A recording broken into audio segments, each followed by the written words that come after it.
കണ്ടില്ലേ? കണ്ടു കണ്ടു.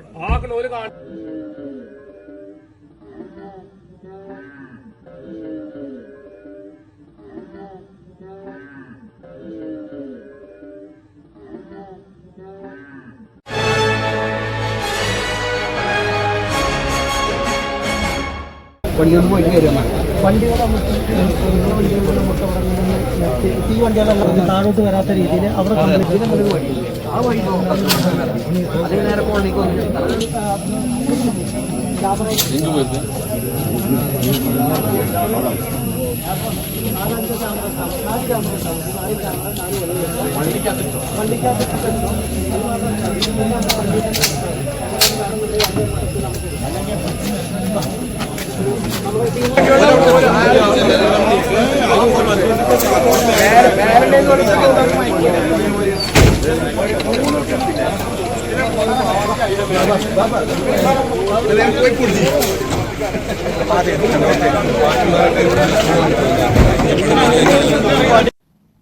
കരുവാരകുണ്ട് പാന്ത്ര മധാരി എസ്റ്റേറ്റിന് സമീപം കടുവയെ കണ്ടു. ബുധനാഴ്ച വൈകിട്ട് 3-ന് കണ്ണത്ത് മലവാരം റോഡിലൂടെ സഞ്ചരിക്കുകയായിരുന്ന ബൈക്ക് യാത്രികനാണ് കടുവയെ കണ്ടത്.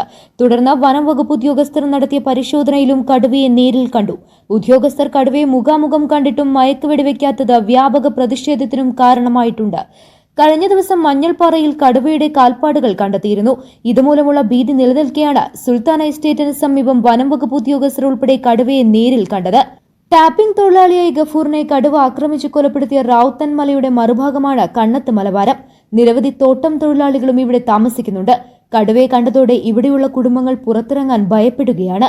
കടുവയെ മുഖാമുഖം കണ്ടിട്ടും വനം വകുപ്പ് ഉദ്യോഗസ്ഥർ വെടിവെക്കാൻ കൂട്ടാക്കിയില്ലെന്ന ആക്ഷേപവും ഉയരുന്നുണ്ട്. കടുവയെ പിടികൂടാനായി ദൌത്യസംഘം മലമുകളിൽ ഏറെ നേരം തിരച്ചിൽ നടത്തി. നരഭോജി കടുവയെ തന്നെയാണ് പാന്ത്ര മേഖലയിൽ നിന്ന് കണ്ടതെന്നാണ് വനം വകുപ്പ് പറയുന്നത്. News now.